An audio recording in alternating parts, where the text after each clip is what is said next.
Hello जी। आज के इस वीडियो में हम बात करने वाले हैं एलआईसी हाउसिंग फाइनेंस कंपनी के बारे में। इनका देख लेते हैं क्वार्टर टू का रिजल्ट किस तरीके का रहा। अभी तक हम बहुत सारी हाउसिंग फाइनेंस कंपनी पढ़ चुके हैं। हमने प्राइम हाउसिंग फाइनेंस कंपनी पढ़ी है, हमने अफोर्डेबल हाउसिंग फाइनेंस कंपनी पढ़ी है। ये थोड़ा सा प्राइम वाले कस्टमर को ज्यादा फोकस करते हैं, बट इनका देख लेते हैं क्या हाल है। और अगर देखने जाए तो मतलब बहुत ही बेकार रिजल्ट देता है ये कंपनी, और लगातार ऐसा नहीं है कि ये क्वार्टर में बेकार आया है। बहुत लंबे समय से ये कंपनी बेकार रिजल्ट दे रहा है और लगातार अपना मार्केट शेयर लूज करता जा रहा है। और ये स्पेसिफिकली पीएसयू कंपनीज के साथ ही प्रॉब्लम रहता है। अगर हम बात करें बैंक्स के बारे में, तो पीएसयू बैंक में भी अभी कुछ कुछ ही बैंक ऐसे हैं जो वापस ग्रोथ को लेकर आना चाह रहे हैं। जैसे अगर हम बात करें पीएनबी के बारे में, तो पीएनबी वालों को समझ में आ गया कि भाई हमने पिछले 2 साल से क्या किया, हमने हमारी एसेट क्वालिटी सुधारी। हमने एसेट क्वालिटी सुधारी, इसकी वजह से हमारे प्रोविजन नीचे आए। प्रोविजन नीचे आने की वजह से हम अपने प्रॉफिटेबिलिटी में ग्रोथ लेके आ पा रहे हैं। हम अपने ईपीएस को बढ़ा पा रहे हैं। इसकी वजह से हमारा शेयर प्राइस भी इंप्रूव कर रहा है। बट आज के दिन जब हमारी एसेट क्वालिटी ऑलरेडी सुधर गई है, अब हमें नेक्स्ट लेग ऑफ ग्रोथ लाने के लिए, अगला जो ईपीएस में ग्रोथ लेके आने के लिए, हमें सिर्फ ये देखना पड़ेगा कि हम लोन बुक ग्रोथ किस तरीके से कर सकते हैं। तो वो कंपनी एक पॉइंट ऑफ टाइम पे 7-8% का ग्रोथ किया करता था। अब उसको बढ़ा के वो 12-13% के आसपास लेके जाना चाह रहे हैं और पहुंच भी गए। तो वो लोग ग्रोथ की तरफ फोकस करना शुरू कर दिए। इनके साथ ऐसा है ही नहीं। ये लोग कभी ग्रोथ करते ही नहीं। मतलब आप इनका कितना भी रिजल्ट उठा के देख लो, वही सिंगल डिजिट ग्रोथ। कोई 4% 4% का लोन बुक में ग्रोथ आया, 5% का ग्रोथ आया, 6% का ग्रोथ आया। कुछ ढंग का किया ही नहीं इस कंपनी ने। अब देखो, अगर हम शुरुआत करें कंपनी के मार्केट कैप के साथ, तो यहाँ पर 34,000 करोड़, 34,000 करोड़ रुपीज के आसपास का कंपनी का मार्केट कैप है। 34,500-600 करोड़ रुपीज के आसपास का कंपनी का मार्केट कैप है। अब अगर हम सीधे सीधे ग्रोथ फिगर्स देखें, तो कंपनी का एबीएम बढ़ा bye 6% over Y level.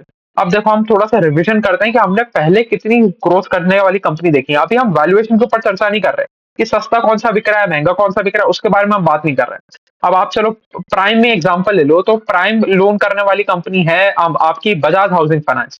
Bajaj housing finance अपनी लोन बुक को ग्रो कर रहा है 26% पे। ये कंपनी अपनी लोन बुक को ग्रो कर रहे हैं 6% पे।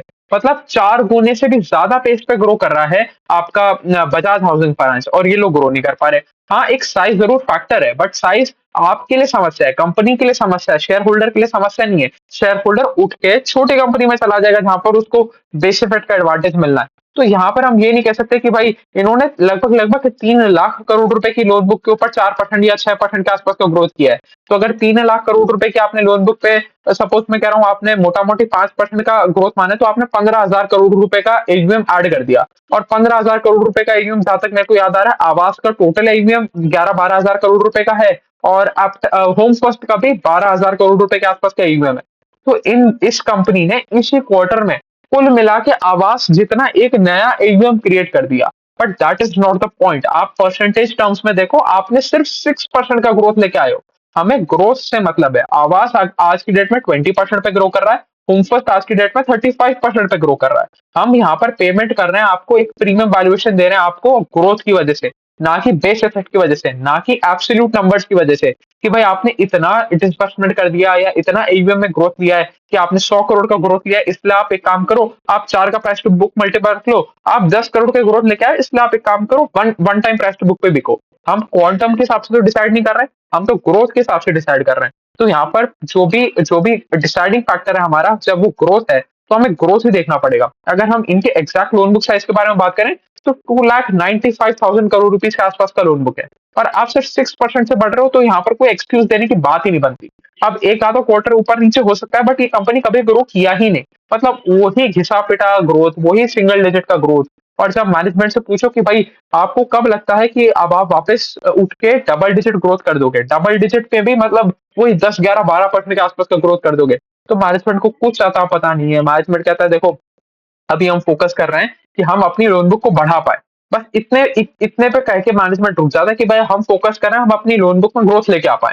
अब ग्रोथ डबल डिजिट का पहुंचेगा वो हमें नहीं पता, वो चीजें हमसे मत पूछो आप। मतलब बिल्कुल ही बैंड बजा पड़ा है। पर अगर हम उसके बाद फाइनेंशियल्स भी देखें, तो फाइनेंशियल में भी इन्होंने कोई तीर नहीं मारा कि भाई ऐसा नहीं है कि बहुत प्रॉफिटेबल कंपनी हो, सिर्फ और सिर्फ ग्रोथ ग्रोथ में प्रॉब्लम आ रही हो। ऐसा कुछ इन्होंने वहां पर भी कुछ नहीं उखाड़ रखा।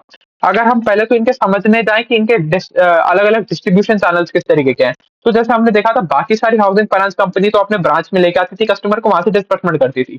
बट एलआईसी के साथ ऐसा नहीं है। एलआईसी के खुद के एजेंट्स हैं, फिर एलआईसी के साथ जुड़े हुए जो लोग हैं वो भी एजेंट्स बन जाते हैं। फिर इनके 2-3 और डिस्ट्रीब्यूशन चैनल हैं, वहाँ से इनका लोन ओरिजिनेट होता है, तो वो देखना पड़ेगा। अगर हम बात करें तो जैसे आपके होम लोन एजेंट्स हो गए, डायरेक्ट सेल्स एजेंट हो गए, कस्टमर रिलेशन एसोसिएट हो गए या ब्रांचेस हो गई या फिर आपके डायरेक्ट मार्केटिंग एग्जीक्यूटिव्स हो गए, यहाँ से इनका ज़्यादातर सेल्स मिक्स आता है। पर इसमें से भी 53% आता है आपका होम लोन एजेंट से।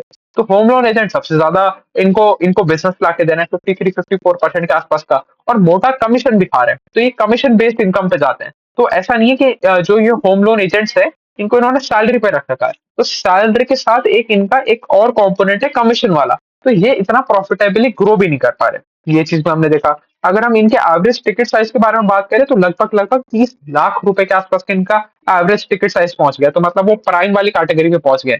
देखो सिंपल सी चीज़, अफोर्डेबल होम लोन कराने वाली कंपनी कौन-सी? जो 5 लाख से टिकट साइज़ से लेके 15 लाख तक है। 15 लाख से ऊपर वाले सब थोड़ा सब प्राइम आ गया, सब प्राइम के ऊपर जाओगे आप 45 लाख पे चले जाओगे तो प्राइम आ गया। तो ये थोड़ा-सा सब प्राइम प्राइम करने वाली कंपनी है। तो मतलब ज़्यादा फोकस है इनका सब प्राइम के ऊपर और प्राइम लोन भी ये लोग करते हैं। ये चीज़ में हमने देख लिया। अगर हम इनका थोड़ा कस्टमर सेगमेंटेशन समझें तो 88% इनका सैलरीड कस्टमर है और 12% इनका सेल्फ एम्प्लॉयड कस्टमर है। और अब कंपनी कह रही है कि हम थोड़ा-सा ज़्यादा फोकस करना चाहेंगे सेल्फ एम्प्लॉयड कस्टमर पे, जिससे हमें थोड़ी-सी ज़्यादा यील्ड मिले, जो अभी हम आगे बात करेंगे, यील्ड में भी इनकी बैंड बज रही है। उसके बाद एक कंपनी का पुराने लोन हुआ करते थे, जो ये प्रोजेक्ट लोन दिया करते थे, तो बड़े-बड़े डेवलपर्स को ये लोग लोन दिया करते थे कि देखो, इस कंपनी का डायरेक्ट कॉम्पिटिशन ये अपने आप को प्लेस करते हैं एज़ अ एनबीएफसी नहीं, एज़ अ बैंक कि भाई आप हमसे आओ और हमसे बैंक के इंटरेस्ट पे ही लोन ले जाओ। तो इनको जैसा अगर हम देखें आवास 13-14% के आसपास पे लोन करता है और होम फर्स्ट भी इसी के आसपास पे लोन करता है। स्टार हाउसिंग के बारे में देखोगे तो स्टार हाउसिंग तो और भी महँगा लोन करता है। वो 19-20% के आसपास पे लोन करता है।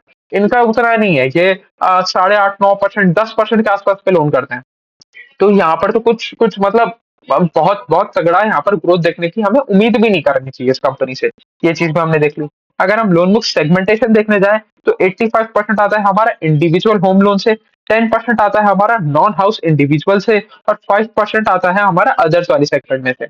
अगर हम थोड़े से मैट्रिक्स के बारे में बात करें तो जो आरओए और आरओई है वो मोर और लेस स्टेबल है। वो अगर हम देखें वाई-वाई लेवल पे तो वो 16% के आसपास का ही आरओई पिछले साल कर रहे थे। आज भी ये लोग 16% के आसपास का ही आरओई कर रहे हैं। आरओए के बारे में बात करें तो थोड़ा-सा नीचे आ गया है आरओए, ये भी ठीक है। अब यहाँ पर अच्छी चीज़ें क्या है? अच्छी चीज़ है कि भाई आपके पास एक बहुत रेप्यूटेबल पेरेंट है। आपके पेरेंट की वजह से आपको कभी भी कैश क्रंच नहीं आता। आपकी एक अच्छी क्रेडिबिलिटी बनी हुई है मार्केट में और यहाँ पर आपकी अच्छी चीज़ों की लिस्ट खत्म हो जाती है। इसके अलावा इस कंपनी में और कुछ हमें अच्छा देखने को मिल ही नहीं रहा और इन 4 चीज़ों के बेसिस पे कभी भी मार्केट आपको अच्छा वैल्यूएशन नहीं देगा। मार्केट आपको वैल्यूएशन देता है सिर्फ़ और सिर्फ़ ग्रोथ के बेसिस पे। आप कितना ग्रोथ लेके आ रहे हो। अगर हम इनके डिस्बर्समेंट ग्रोथ के बारे में जैसे बात करें तो 12% के आसपास आपने डिस्बर्समेंट का ग्रोथ किया है। मतलब कुछ कुछ हो ही नहीं रहा है यहाँ पर। मतलब हम कुछ तो ऐसी चीज़ हो ना जहाँ पर हम कहें कि चलो एक एक एक पॉजिटिव पॉइंट हमें देखने को मिला कि यहाँ से चीज़ें ठीक होती हुई देखने को मिल सकती हैं। यहाँ से कंपनी इम्प्रूव करेगी, ये वाला सेगमेंट इनका अच्छा करेगा। अच्छा एक और चीज़, जैसा अगर हम बात कर रहे थे, इनका जो पुराने लोन्स जब इनका ग्रॉस एनपीए बहुत ऊँचे के लेवल पे था, वो किस वजह से था? ये प्रोजेक्ट लोन किया करते थे, तो बड़े-बड़े बिल्डर को लोन दिया करते थे। तो वहाँ पर इनका जो ग्रॉस एनपीए वो खराब हुआ, तो इन्होंने वो लोन देना बंद कर दिया था। वो उस वाली बुक को ये धीरे-धीरे वाइंड आउट कर रहे थे। बट अब इस क्वार्टर में इन्होंने क्या कहा कि अब हम वापस उसी कैटेगरी में वापस घुसना चाह रहे हैं, उसी कैटेगरी में अपनी लोन बुक को वापस बढ़ाना चाह रहे हैं। तो जब मैनेजमेंट से पूछा गया कि भैया इसका क्या रीज़न था? आपको क्या लगता है कि इस बार आप अपनी बुक को मेंटेन कर पाओगे या नहीं कर पाओगे? तो मैनेजमेंट का सीधा-सीधा कहना था, भैया हमें तो ग्रोथ चाहिए। मतलब ग्रोथ की बात तो ऐसे करते हैं कि जैसे कोई बहुत 40-50% के आसपास की कंपनी ग्रो कर रही है और फिर इनको ग्रोथ नहीं मिल रहा है, इसलिए इनको ऐसे सेगमेंट्स ढूँढने पड़ रहे हैं। बट ठीक है, जो भी है मैनेजमेंट ने कहा कि भाई हमें ग्रोथ ढूँढनी है और हमें लग रहा है कि ये अच्छा सेगमेंट हो सकता है ग्रो करने के लिए। तो जो पिछले क्वार्टर में मतलब Q2 FY24 में मतलब पिछले साल के क्वार्टर 2 में जो हमने 500 करोड़ रुपए के आसपास का डिस्बर्समेंट किया था, ये प्रोजेक्ट वाले सेगमेंट में, इसको बढ़ा के हमने 1500 करोड़ का डिस्बर्समेंट किया इस क्वार्टर में। मतलब ये जो प्रोजेक्ट लोन वाला सेगमेंट है, इसमें इन्होंने अपना डिस्बर्समेंट को 3 गुना कर दिया है। अब आगे चल के पता चलेगा कि भाई इनकी एसेट क्वालिटी किस तरीके की रहेगी। कंपनी कह तो रही है कि भाई हम अपना ड्यू डिलिजेंस कर रहे हैं और हम सिर्फ ट्रिपल बी से ऊपर वाली कैटेगरी वाले बिल्डर्स को ही लोन दे रहे हैं, उससे नीचे वाली कैटेगरी के लोगों को लोन नहीं दे रहे। बट उसकी क्या क्रेडिबिलिटी है, आगे चल के क्या स्थिति बनेगी नहीं बनेगी, क्या रीपेमेंट आ पाएगा या नहीं आ पाएगा, ये बहुत सारे क्वेश्चन मार्क्स है अभी, मतलब कुछ भी नहीं कह सकता। हाँ, अब एक एक अच्छी चीज के बारे में बात करें तो इनका जो हम कह लें क्या कहते हैं, एक तो पार्ट पॉजिटिव रहे आप, और दूसरा आपका, अगर मैं बात करूं, आपकी एसेट क्वालिटी सुधर गई, और एसेट क्वालिटी सुधरने की वजह से आप पार्ट पॉजिटिव रहे। इनका जो एसेट क्वालिटी के बारे में बात करूं तो 4.3% से सुधर के 3% के आसपास आ गए over a y y level. तो ये चीज तो यहाँ हो रही है, बट इसके अलावा और कुछ अच्छा हो ही नहीं रहा। अच्छा चलो, एक और बहुत जोरदार चीज की, मतलब कितना कितना हालत खराब है यहाँ पर। हम चाहते हैं कि कंपनी अपने यील्ड्स को ऊपर लेके जाए, और अपनी अगर कॉस्ट ऑफ बोरिंग ऊपर जा रही है तो अपनी यील्ड्स को ऊपर लेके जाए, जैसे स्प्रेड मेंटेन रहे। यहाँ पर दोनों ही चीजें बेकार हुई। जैसे अभी तक हम बाकी सारी कंपनी में देखते आ रहे थे कि भाई इनका खर्चा बढ़ रहा था, कॉस्ट ऑफ बोरिंग ऊपर जा रही थी, और अगर कंपनी अपना यील्ड नहीं बढ़ा पा रहे थे तो एटलीस्ट स्टेबल रख रहे थे, जिसकी वजह से थोड़ा सा ही कंप्रेशन देखने को मिल रहा था। यहाँ पर दोनों ही चीजें बेकार होगी। एक तो आप सामने वाले से ज्यादा कमा भी नहीं पा रहे, मतलब आपकी यील्ड भी नीचे आ रहे हैं, और आपकी कॉस्ट ऑफ बोरिंग भी ऊपर जा रही है। मतलब आपके पास जो दो पैरामीटर होते हैं, वो दोनों के दोनों पैरामीटर आपके अगेंस्ट में काम कर रहे हैं। मतलब क्या ही कर रहे हो आप, मतलब इसकी वजह से आप देखोगे इनका जो 3.1 3.2% के आसपास के निम्स थे, वो 2.7% के आसपास आ गए। और क्या, ठीक है यार, क्या क्या ही बोले। अगर हम बात करें इनके नेट इंटरेस्ट इनकम के बारे में, तो इनका net interest income was down by 6% over a YY level, and PAT grew by 12% over a YY level। और पैट ग्रोथ का सिर्फ एक ही कारण था कि आपकी एसेट क्वालिटी सुधरी, इसकी वजह से आपने प्रोविजंस कम किए, प्रोविजन आपके नेगेटिव हो गए, प्रोविजन नेगेटिव हो गए, इसकी वजह से आप पैट पॉजिटिव हो गए। पर ऐसी कंपनियों का वैल्यूएशन निकालने से कोई मतलब ही नहीं बनता। मतलब आप एक ऐसी इंडस्ट्री में हो जो बाय इटसेल्फ 20-25%, 26% के आसपास का ग्रो कर रही है। 26% की ग्रोथ वाली इंडस्ट्री में आप 6% के आसपास का ग्रोथ लेके आते हो, और हमें कोई इंप्रूवमेंट का स्कोप भी नहीं दे रहे हो। और उस टाइम आप कह रहे हो कि भाई आपका वैल्यूएशन क्या निकालना चाहिए, तो मतलब क्या ही मतलब है। आप सारा का सारा मार्केट शेयर लूज कर रहे हो। आप जितना भी आप बना के बैठे हो, वो सारा का सारा जा रहा है ये छोटी छोटी प्राइवेट प्लेयर कंपनी के पास। ये आवास जैसी कंपनी, एप्टेस जैसी कंपनी, होम फर्स्ट जैसी कंपनी, या बड़े ब्रांड्स में ले लो तो आप जो बड़े एयूएम साइज वाली कंपनी है, चाहे आप बजाज हाउसिंग फाइनेंस ले लो, बजाज हाउसिंग फाइनेंस के पास जा रहा है। अगर आप अपना ग्रोथ नहीं लेके आओगे तो आपको वैल्यूएशन एक्सपेंशन नहीं देखने को मिलेगा, आपका शेयर प्राइस ऊपर नहीं जाएगा। तो अल्टीमेट थिंग इज आप ग्रोथ लेके आओ, और ग्रोथ लाने में ये कंपनी सक्षम ही नहीं हो पा रही। तो चलिए, मोटा मोटी यही थी कहानी LIC हाउसिंग फाइनेंस के बारे में। ठीक है कंपनी, अब क्या है, ज्यादा कुछ बोलने के लिए है ही नहीं इस कंपनी में, अभी के लिए तय रखते हैं। Thank you.